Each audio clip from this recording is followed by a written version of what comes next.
Bonjour à tous, bienvenue sur cette petite interview un petit peu spécifique promotion de l'arbitrage de la Ligue Auvergne-Rhône-Alpes. Nous avons la chance ce soir d'avoir Pierre et Thomas avec nous. Pierre et Thomas, merci d'être présents, d'avoir répondu du coup à notre invitation. Euh, on va évoquer avec vous le fameux événement que vous avez vécu particulier cette semaine et voilà, qui nous a poussé à faire cette interview là. Et puis surtout, c'est une super idée pour nous parce que ça nous permet de vous mettre en avant aussi l'arbitrage dans la Ligue Auvergne-Rhône-Alpes. Et donc, ce que je vous propose du coup sur cette petite interview qui va être assez courte, c'est dans un premier temps qu'on puisse apprendre à vous connaître, savoir qui vous êtes. Et puis tout d'abord, vous présenter. Bonsoir Pierre, bonsoir Thomas, c'est à vous. Moi, c'est Pierre et j'ai 22 ans du club du Pays Voronezh Handball. J'arbitre avec Thomas depuis une douzaine d'années, depuis le moins de 11 jusqu'à aujourd'hui 2019 France. Dans ma vie, j'ai fini mes études, je viens de finir mes études l'année dernière, donc je suis diplômé de master et je commence tout juste le métier de prof de PS. Très bien. Thomas. Et toi, Tom. Ouais.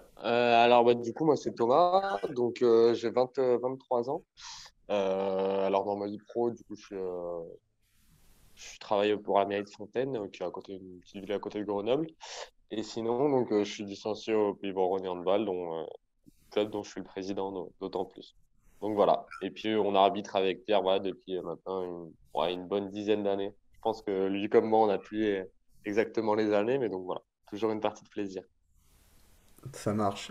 C'est super, vous avez parlé de plaisir. Je pense que c'est ça que vous allez nous partager. Donc, l'interview spécifiquement par rapport à l'événement de cette semaine, c'est que vous avez été sélectionné sur le TB. Alors, le TB, globalement, pour résumer, c'est l'élite du tournoi pour les U19, sélectionné du coup en équipe de France, où il y a également des équipes européennes. Donc, je vous laisserai les citer, qui se passent du coup en région parisienne. Et en fait, vous avez simplement sifflé deux matchs, dont des matchs particulièrement importants. Et puis le but du jeu, c'est que vous puissiez nous témoigner un petit peu ce que vous avez vécu. Ouais, bah alors effectivement, du coup, sur place, donc il y avait, en plus de l'équipe de France U19, il y avait donc les équipes U19, donc de la Hongrie, de l'Islande, ainsi que de la Croatie.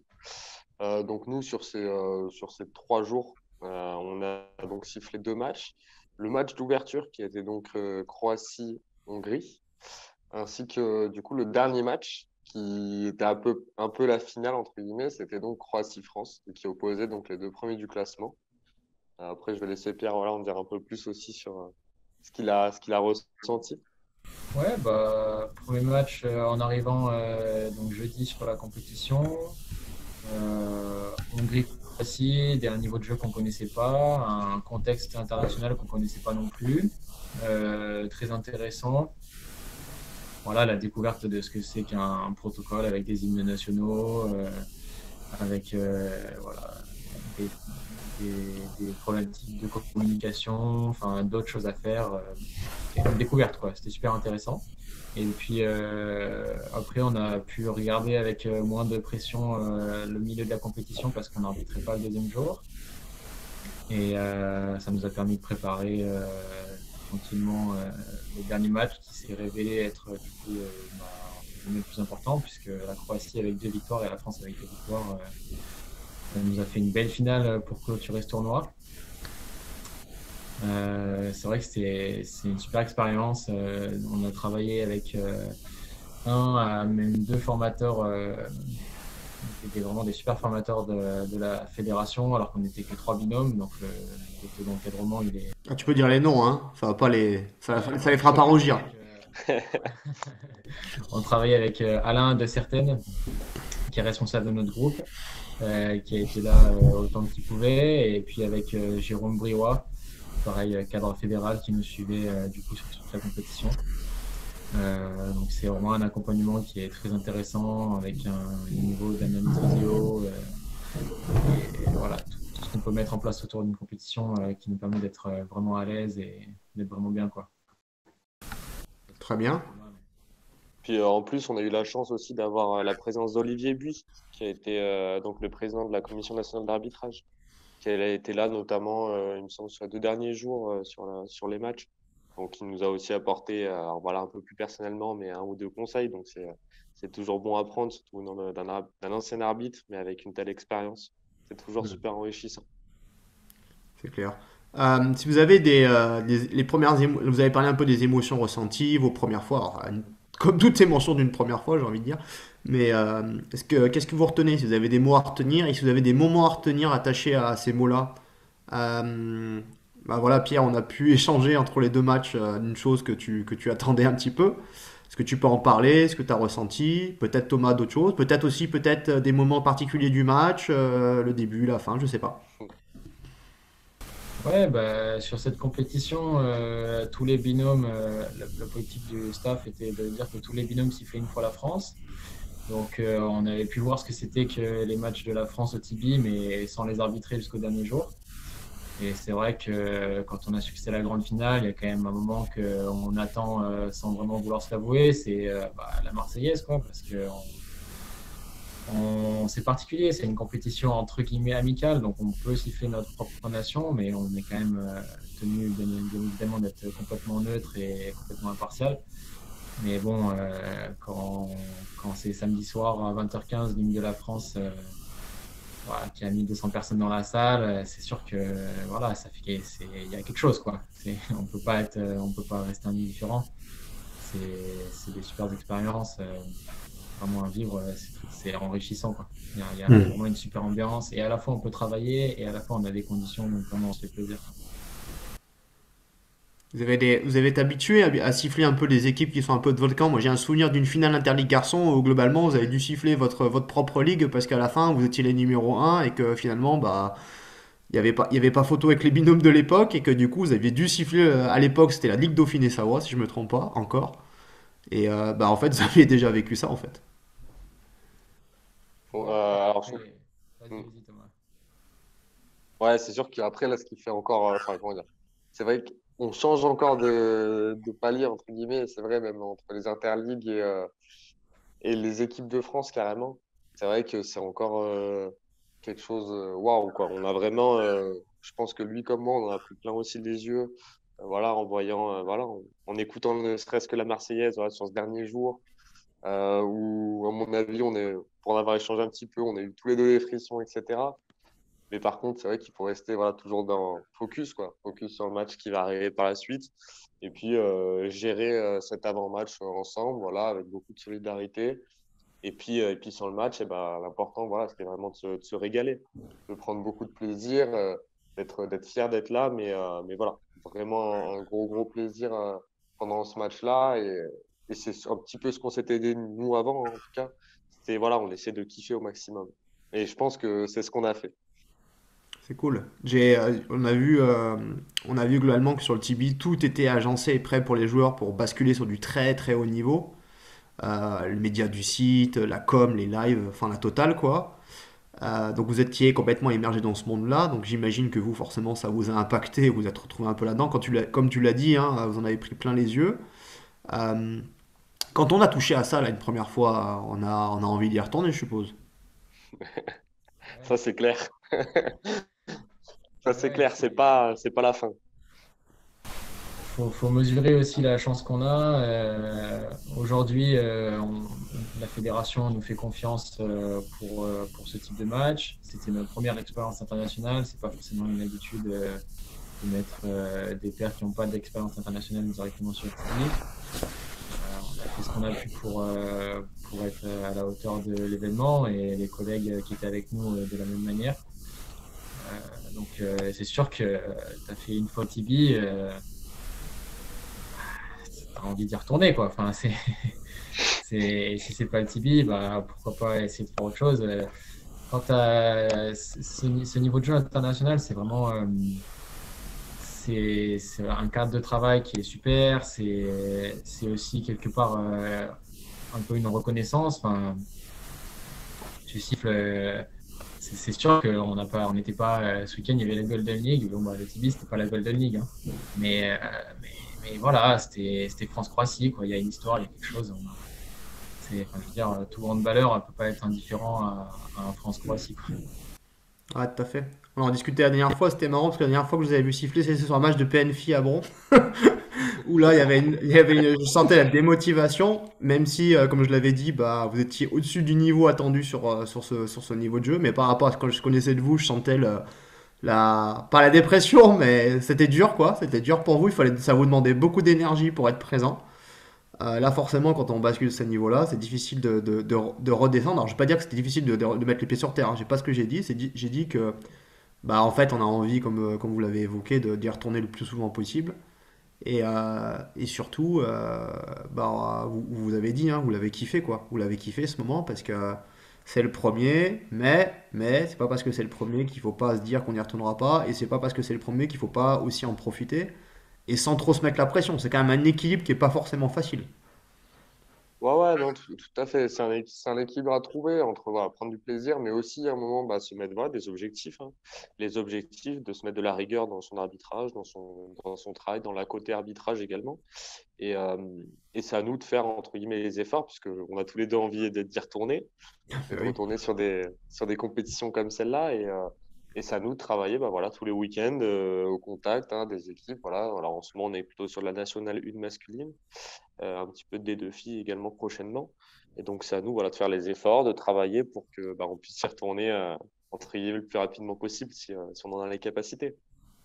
Au niveau des compétitions fédérales, vous avez quand même un parcours atypique parce que Interligue garçon finale, Interligue fille finale, Tibi finale, on va dire ça. C'est quand même pas mal. C'est quand même pas mal. Ouais, Ouais, ouais, c'est vrai. c'est sympa, on a eu cette chance-là. Après, on n'a pas fait toutes les finales de tous les Interligues ces dernières années.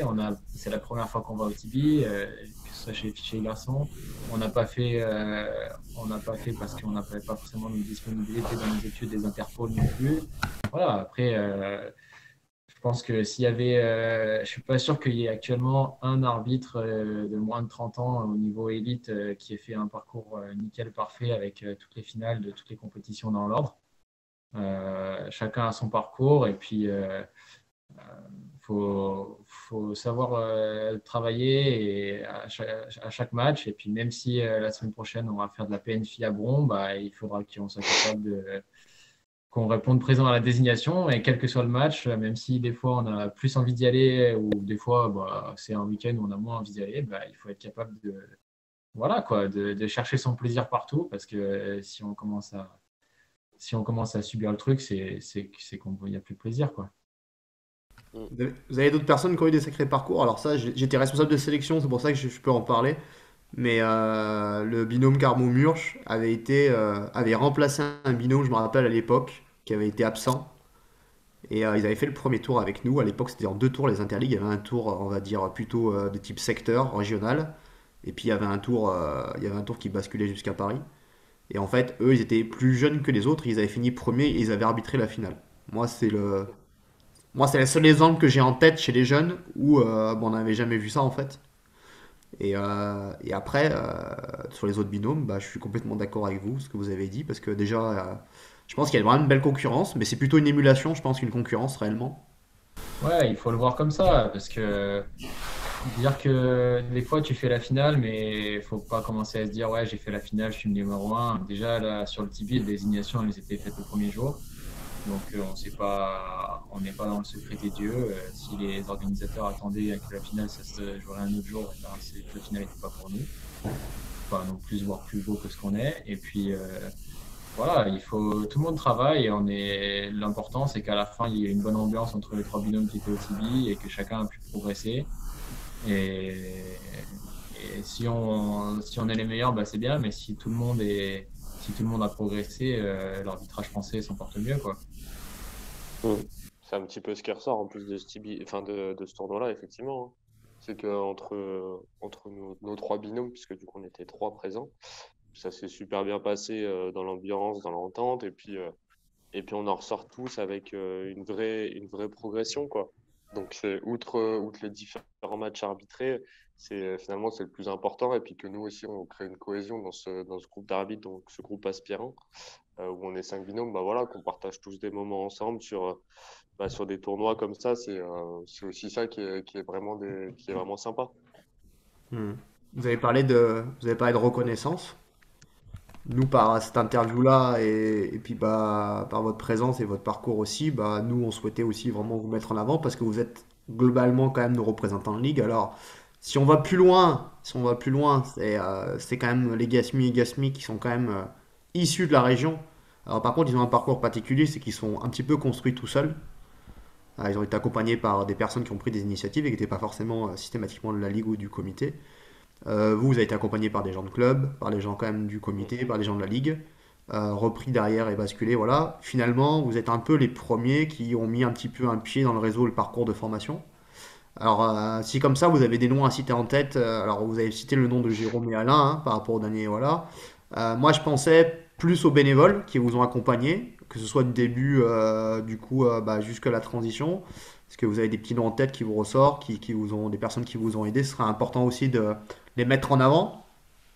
Ah ouais, ouais, bah alors, enfin, nous, alors, au niveau du club, c'est vrai qu'on a vu alors, au début Mickaël Cochin ainsi que les frères Chapanardin qui nous ont bien aidés au niveau club. Après, au comité, on avait été très très bien suivis par Marie-Claude David, qui est Hmm. maintenant la vice-présidente du comité Isère et qui fait un travail monstrueux, franchement, sur la partie arbitrage. Et c'était vraiment le top. Alors, elle lâche rien par contre, mais quand on regarde où on en est, franchement, c'est cool. Après, il y a également Cyril Auvergne qui nous avait un petit peu accompagnés pendant un temps. Puis au niveau de la Ligue, bah, toi, tu as été présent. Il y avait Arnaud Richin également qui nous avait accompagnés. Et Pierre Boyer, qui est en plus du même club que nous, mais qui intervenait aussi au niveau de la Ligue et puis de la Fédé. Donc, un peu toutes ces personnes-là. Pierre, tu me dis si j'en oublie. Ouais, ben, on en oublie forcément, mais après, au-delà de ça, il y a plein de suiveurs, dont certains qui sont toujours là et qui font toujours un travail de fourmi avec les JAJ qu'il y a à la Ligue. Je sais pas, à l'époque, on avait Jean-François Bergouin qui nous donnait des super conseils et même dans la Drôme Ardèche, il nous a envoyé un mail, je le salue, Jean-Louis Percher. C'est plein de gens qui prétendent pas être les meilleurs du monde, mais quand il y a des suivis à faire avec les jeunes, et ben, ils sont là et c'est grâce à eux qu'on a un maillage et qu'aujourd'hui on est capable d'accompagner les arbitres de manière intéressante, quoi. Je pense à Thierry aussi qui a joué, alors pas forcément dans les accompagnements et les suivis, mais qui a joué son rôle politique pour quand même vous faire émerger. Ouais, ouais, Mais, bien sûr. Après, mais, c'est Mm. sûr qu'on a oublié plein de gens mais et mais bien sûr, mais déjà les peu de noms que vous avez cités, déjà c'est bien, ça fait déjà beaucoup de monde qui vous ont accompagné, puis merci d'en parler, parce que dans la reconnaissance, il y a la reconnaissance de ce que vous faites vous en termes d'action, le lien qu'on peut mettre avec la Ligue et puis le lien qu'on peut mettre avec la Fédé, parce que c'est une fierté pour nous. Et puis je pense que c'est une fierté pour tous ceux qui vous ont un peu accompagné. J'espère que Marie-Claude aura un grand sourire à la sortie de cette interview. Puisque c'est quand même, on n'a pas beaucoup de représentants de l'encadrement féminin. Et comme elle me l'a dit il n'y a pas très longtemps, elle attend vite qu'il y ait des gens qui la relèvent, notamment d'encadrement féminin. Mais comme elle me dit pour l'instant, elle attend de passer la main. Ça l'empêche pas de continuer à faire des actions. Mais comme elle me dit, là, allez, vite, vite, poussez-moi dehors. Mais pour l'instant, je fais le taf. Donc je vous lâcherai pas. voilà, c'est ça, exactement. Non, Bah non, elle est très écoutez, bien encadrée. Je pense qu'on peut dire que l'arbitrage a toutes les difficultés du monde, mais à la fin, il y a quand même des suiveurs derrière chaque arbitre jeune et des arbitres aujourd'hui jeunes qui sont motivés, qui ont envie de voir un peu ce qui se passe en championnat de France, sur les niveaux nationaux.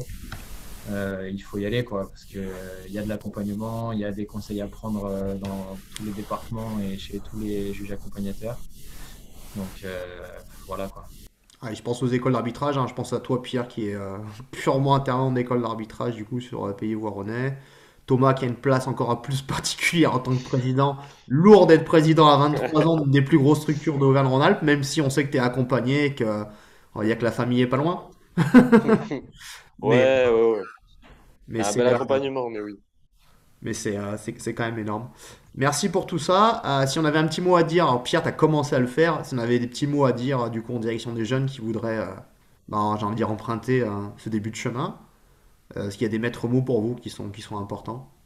Honnêtement, faut pas hésiter à aller voir voilà, un petit peu plus loin. Il peut y avoir un petit peu d'appréhension à aller arbitrer hors de son club et autres. Mais là-dessus, il ne faut pas hésiter. Pierre l'a dit, on a des soutiens qui sont énormes au niveau des suiveurs. Clairement, bon, alors nous, on en a cité quelques noms, mais honnêtement, ce serait à peine 10% et encore. Et en fait, on a des suiveurs quand on est jeunes arbitres, on a des suiveurs tous les week-ends et ils sont là pour nous aider, pour nous accompagner et même pour nous protéger. À partir du moment où nous, on prendra du plaisir dans ce qu'on fait, on sera ouvert à l'échange avec eux, et ben en fait, on va grandir parce que l'arbitrage, c'est aussi ça, ça nous fait grandir en tant que personne, en tant que jeune, en tant qu'homme, entre guillemets. Et, euh, et vraiment, faut se focaliser là-dessus, mais faut pas hésiter à franchir ce pas, de se dire, allez, je prends des responsabilités, je m'implique, et c'est comme ça, à ma manière, que je fais vivre le handball. Ouais, il faut. Ça, c'est sur l'encadrement, tout ça. Et puis sur la motivation, il faut aller chercher dans l'arbitrage la même chose que quand on a 11 ans, on va chercher dans le jeu, quoi. Il faut aller chercher le plaisir, et il faut aller chercher les rencontres. Il faut aller chercher le fait de s'enrichir par voilà, de nouvelles connaissances, de nouvelles choses qu'on apprend. Euh, Toujours, toujours. Vraiment, la première chose. Alors que là, on est encore un peu on est encore un peu dans le kiff de se dire on a fait un très beau match au Tibi, mais en vrai, on va reprendre la vidéo et on va taffer les séquences et voilà. Alors, donc il faut avoir toujours d'un côté jamais oublier de prendre du plaisir dans le jeu. Nous, on adore jouer la continuité du jeu quand on arbitre, c'est de laisser jouer au maximum pour avoir du joli handball et être ceux qui ont permis que le match, bah, c'était du joli handball. Mais à côté de ça, il faut jamais oublier que derrière, on n'est pas parfait. Il faut bien garder les pieds sur terre et toujours revenir taffer et écouter les conseils qu'on nous donne. Bon, super, si je retiens les deux maîtres mots, c'est la notion de plaisir. Et malgré tout, bah, il faut se donner les moyens d'eux, en fait. C'est ça. C'est clair. Beaucoup de travail, beaucoup de plaisir, et ça fait un bon mélange pour progresser chaque week-end. Bah écoutez, super, merci pour ce retour, merci pour cette interview. Bah, on se retrouvera, on aura un petit article sur le site de la Ligora, et puis bah, on espère que vous poursuivrez un petit peu plus loin votre route. Déjà sur les matchs des deux filles, on sait qu'il y en a quelques équipes dans le coin, mais vous allez avoir de jolis déplacements quand même à faire. Et puis je crois que l'étape d'après, c'est la Hénin Vap, hein. Ouais, Ouais, là, il y en a un bientôt. petit peu. Ce week-end à Cournot PSG, on va voir. Et ben on va vous suivre alors. Merci, et puis bah n'hésitez pas à nous renvoyer des photos, et puis bah en espérant que bah, votre message en tout cas, et le message que vous venez de transmettre, en tout cas il donne vraiment envie, et il donne envie d'aller toucher les étoiles comme vous l'avez commencé à le faire. Bonne soirée, merci en tout cas, à Merci bientôt. Merci à toi, Boris. À Bye, bientôt. ciao. Salut.